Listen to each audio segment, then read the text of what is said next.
Hi, and welcome to Readings from Gift of the Shaper. I'm your host, DL Jennings, and I wrote the book. I'm kind of the authority on how this thing goes. So today we're doing chapter 9, which is told from the POV of Olson.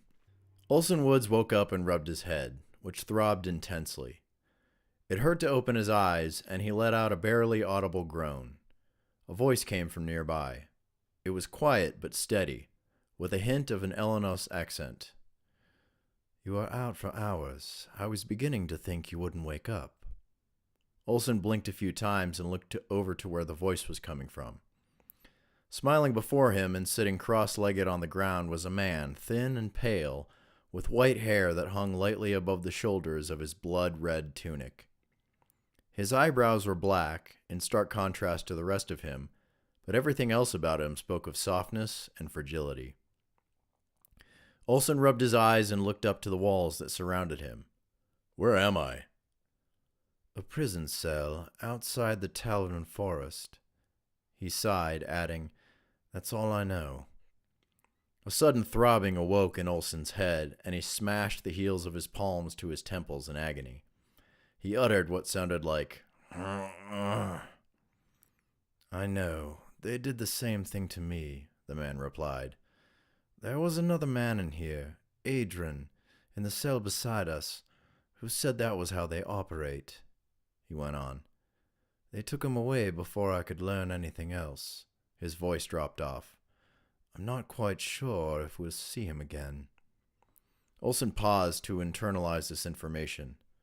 "Who took him away?" he asked after a while. "The other prisoner, I mean. How many were there?" The red-robed man gave it a bit of thought. "Two, I suppose. One I saw, the other I heard." "Just two? No more?" He paused to think. "Not that I recall, but sometimes I can hear voices coming from down the hall." Olson rubbed his eyes again and muttered from behind his hands. "How long have you been in here?" "About a day now, I think," the other man answered. He raised his hands up to touch his hair again, and that's when Olson noticed the chains. "My head still hurts from when they knocked me out, and it's still a bit cloudy." He extended his hand out in greeting as best as possible in chains. "But as long as we're sharing a cell, we might as well make it official. Dialis." Olson cringed at the very thought of shaking hands in his current condition, but managed to extend a huge hand in a somewhat acceptable fashion. "Olson," he whispered. "Pleasure to meet you, Olson," Dialis said, rocking back. "Though unfortunate it has to be under these circumstances." When his eyes went to Olson's wrists, free of chains as they were, he frowned and turned his eyes to his own fetters. "I don't suppose you have anything to help with these," he said as he displayed his bound hands. Olson patted around his shirt for a few moments before producing a small, thin piece of metal. "Here," he said. "Try this." He flipped it to Dialis and started looking around the cell, examining it for strengths and weaknesses. He had no intention of staying put, especially with Thornton still in Lusk. "He's probably worried sick," Olson thought, "with no way of knowing I'm alive." It was a simple stone prison with no windows in the walls. There was no way to tell if escape lay just on the other side of the wall or if it merely led to more cells. Too risky to try to tunnel through, he thought, and too time-consuming.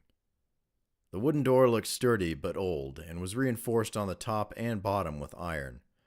There was a bucket in the corner of the cell, the purpose of which Olson quickly surmised, and a simple straw bed for sleeping, but not much else. He stood up and put his head to the window to try and get a look at the door next to him. He looked at the hinges, two of them, at the top and the bottom of the door. Terrible craftsmanship, he thought. They were made of what looked to be iron, as was the hinge pin that held them in place. The outside of the door was a simple sliding lock. "No offense, Dialis, but I don't plan on sticking around much longer," he said as he continued his examination of the cell. "You have a plan, then?" he laughed, still picking at the locks on his wrists. "Well, I certainly hope it involves me." He was biting his bottom lip in concentration, fully engaged in managing his own escape. A few seconds later, his shackles dropped to the floor. Olsen didn't bother with an answer. He reached out his hand and touched the door lightly, probing it for weakness. A smile spread across his face when he felt one. He lowered his shoulder and surged forward. Dylas leapt off the floor in surprise at the sound of splintering wood, followed shortly thereafter by the loud crash of wood hitting stone. He scrambled to his feet to see an open doorway before him, with his new cellmate kneeling on the one thing that had kept them from freedom. The shoddy old door never stood a chance. Olsen stood up and rubbed his shoulder. "I'd like to shake hands with the poor sap who built these things," he said, "and make sure I never, ever work with him." He looked back at Dylas, who was still too shocked to speak. "We should get going," he said, indicating the fallen door. "They probably heard that." Dylas could do nothing but nod, moving quickly out of his cell and one step closer to escape. Olsen charged down the hallway of the prison, with Dylas close behind him. It was lined with cells just like the one he had been held in, but they were all empty. The end of the hallway came to a T and stopped. He glanced left, then right. He saw nothing but the same endless stone walls, and found no indication that they were headed in the right direction. Frustrated, he looked to Dylas. "I don't suppose you know where we are, do you?" he asked. Dylas peered down the hall. "To the right, I believe, is where they took the other prisoner." Olsen chewed on the words. Then to the left could be the way out, he thought. He glanced back to the right, considering. After a silence, he spoke again. "I don't know how many of them there are in there," he said, "but I can't leave someone in good conscience." Dylas sighed deeply. "I was afraid you were going to say something like that." Just as he finished his sentence, 3 men in black tunics walked through the door leading to the room next to them, whom Olsen recognized immediately as the men who had taken him from his home in Highglade. The one in front was the biggest, nearly as big as him, and had a face covered in scars. The other 2 that stood behind him were smaller but armed with thick wooden cudgels. The smallest of the 3 had wild red hair and a bandage covering one eye, and the other one had a face as ugly as an axe wound, with a gray beard that did little to conceal the rest of it, capped off with a permanent scowl. "Just where do you think you're going?" came the deep voice of the one in front, flashing a nasty grin full of yellow and brown teeth. "Looks like they're trying to make a break for it, Rimble," said the one with the red hair. "I can see that, Twig," Rimble said with annoyance. Twig looked at Rimble with confusion on his face. Then why did you ask?" The big brutish man took one hand and made a fist, covering it with his other palm and cracking his knuckles with 4 sickening pops. "Because they're not going anywhere." Olsen squared off with the big man and readied himself for a fight. "Hold them off," Dylas said as his eyes flashed with focus. Olsen had no time to think before the men were charging at him. He stepped back to avoid being hit, then surged forward, catching them each in the chest and sending them falling backward. The big man with the scars, Rimble, took a swing at him with his fist, but Olsen was just quick enough to move his head to the side and caught only a glancing blow. He answered with a wild punch at his head that landed right on the forehead, hurting both of them in the process. Taking a couple of jabs to the face, Olsen staggered back. He put his head down and made a desperate attempt to grab the big man. They both tumbled to the ground, with Olsen managing to maneuver his way on top, getting a few punches in before a surge of pain shot through him as he caught a blow to the back of the head from one of the cudgels. Turning his head to where the shot came from, he saw one of the men winding up to take another swing, when suddenly a burst of light came from Dylas's direction, and the man stopped completely like his body had frozen over. Olsen turned his head to Dylas in amazement. "I said hold them back," Dylas shouted as the second man shifted his attention and charged at him. Olsen dove into the man from behind, stopping just short of Dylas, whose gaze fell on the largest of their assailants. "There's 3 of them," Olsen protested in between punches to the face of the man below him. Dylas crackled with energy. His face looked strained as he closed his eyes in concentration. The two men before him watched as his hands moved through the air, which somehow felt heavier all of a sudden. Olsen watched as what looked like a fog formed around the two men. It thickened with an unimaginable quickness, obscuring the men behind it, and then solidifying. With an audible snap, everything stopped. Olsen blinked his eyes to be sure he was not seeing things.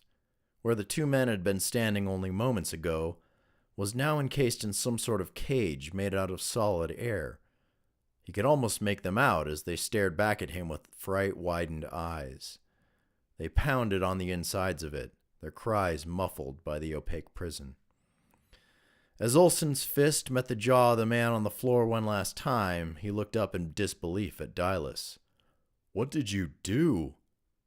"Stopped them," he answered matter-of-factly. Olsen gaped. A gurgle came from Rimble, so Olsen took his head and banged it against the floor, causing the man's eyes to roll back in his head as he lost consciousness. "But how?" he asked as he stood, scratching his beard in confusion. "With shaping," he answered. "While I might be a half-eye, I'm still a Thrani. I told the air what I needed it to do, and it listened." Olsen looked at Dylas's blue eyes, and for the first time saw that behind one of them lay a golden sheen, where any other man's eye would have been white. He'd never seen a so-called half-eye before, and might not have noticed at all if Dylas hadn't called attention to it. Olsen continued to stare incredulously. "Well, why couldn't you have used shaping to escape earlier?" "I did," Dylas answered. He lifted up the hair on the left side of his head and revealed a large gash that looked like it had been healing for a few days. "But I didn't get far. I barely made it out of my cell before they were on top of me. So you can imagine my relief when you showed up. I'm no good when I'm outnumbered." He wiped the fresh sweat away from his forehead and backed up against the wall for support. Dropping weakly to his knees, he closed his eyes and said, "Forgive me. I need a few moments." The big blacksmith crossed his arms and frowned. "How many moments exactly?" Dylas looked up at Olsen and smiled weakly. "It won't be long," he answered. "I tapped into a bit of power for that." Olsen looked around, making sure they were alone. His heart was still beating fast, and he was ready to fight again if he had to. He paced the length of the hall as Dylas rested, stopping to dig through Rimble's pockets as he did so. He pulled out a few loose coins, a simple key, and a crudely drawn map. Could come in handy, he thought. Right as he pocketed them, there came a faint wailing down the hall, and Olsen had a feeling that he knew where they had taken the other prisoner. He looked at Dylas, who sighed in exasperation and reached out his hand to be helped up, which Olsen did easily. Together they started down the hall, sidestepping the two men's fresh prisons that had been made out of thin air. They made their way down a series of corridors as the wailing continued. The walls around them were stone, and Olsen could tell that it had not always been a prison. Windows lined the hallway, plain and unadorned, with not so much as bars on them to keep the prisoners in. Dim rays of light crept in, the first direct sunlight Olsen had seen in days. They came to the end of a hallway where the sound was the loudest, and an open hatch on the floor was the only exit they could see. Dylas hesitated long enough for Olsen to push him aside and venture down. The stairs were wooden and smelled of rot, creaking under Olsen's weight. He put up his hand, signaling Dylas to wait for him to get down. When he took his foot off the last step, it seemed to groan with relief. "If I can make it down, I think you'll be fine," he said quietly, motioning him to come down. The hallway before them was small and dark, consisting of a single door no more than a few feet in front of them. Olsen pushed on it, revealing a large room with a high ceiling. There were no windows, but the darkness was staved off by the hundreds of candles encircling the room. In the middle was a man chained to a table, looking frail and drained. His eyes were red from crying, and his clothes were torn at the shoulder, revealing a wound that looked like a snake bite. Only Olsen couldn't think of any snake large enough to have made the marks. Dialist walked cautiously toward him and reached his hand out. "Adren, what have they done to you?" he asked quietly. He looked at the wound on his shoulder that was soaked through with blood. "The Master Kith," Adren whispered. He took it." Dialus's hands pulled back in astonishment when he looked Adren in the eyes. "What?" Olsen asked. "What's wrong?" Surely it was a trick of the light, but it looked for a moment like Adren's ring, the centerpiece of Athrani eyes, was gone. Dialus stood in muted shock as he seemed to search for an answer.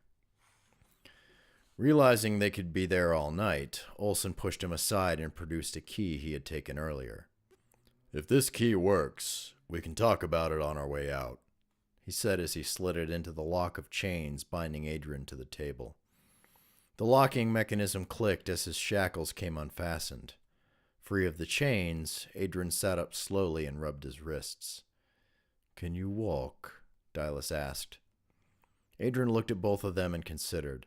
His eyes were filled with pain and emptiness. "I can try," he said with a nod. He faltered as he tried to stand, but Dialus was there to catch him. "I don't want to spend another moment here," Olsen said, moving to Adren and hoisting him over his shoulder. "I can carry him out, and then we can let him rest." Dialus nodded in agreement and headed for the door and back up the stairs to the ground floor of the prison.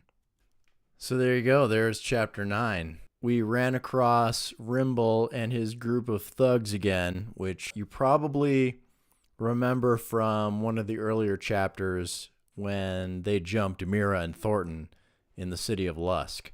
So obviously Olsen recognized them too as the guys who had taken him from his home in Highglade. If you remember, I think it was like the second chapter, Decane, who is still kind of mysterious at this point, but obviously we know him as a Master Kith, said, "I have a job for you, Rimble." "I have a job for you, Rimble," was I think his exact words. So we run across them again in this prison, kind of wielding these cudgels, these wooden clubs, basically just beating people over the head with them. So, it's a tough line of work, but someone's got to do it. So this is the first chapter where we actually see shaping being used. So we'd seen breaking earlier in, I think it was chapter 4, when Thornton and company are attacked by the Kith, 3 of them. We see breaking being used, but this is the first time that we see shaping really being utilized. So I differentiate between breaking and shaping, and I expand on them later in the book. We'll get into some more detail, but this is the first time that it's really, kind of apparent, and that there's like this magic system with essentially 2 sides to it. I tried to use my own ideas as far as like making a magic system, but I did, I guess, borrow the idea from Robert Jordan's Wheel of Time series.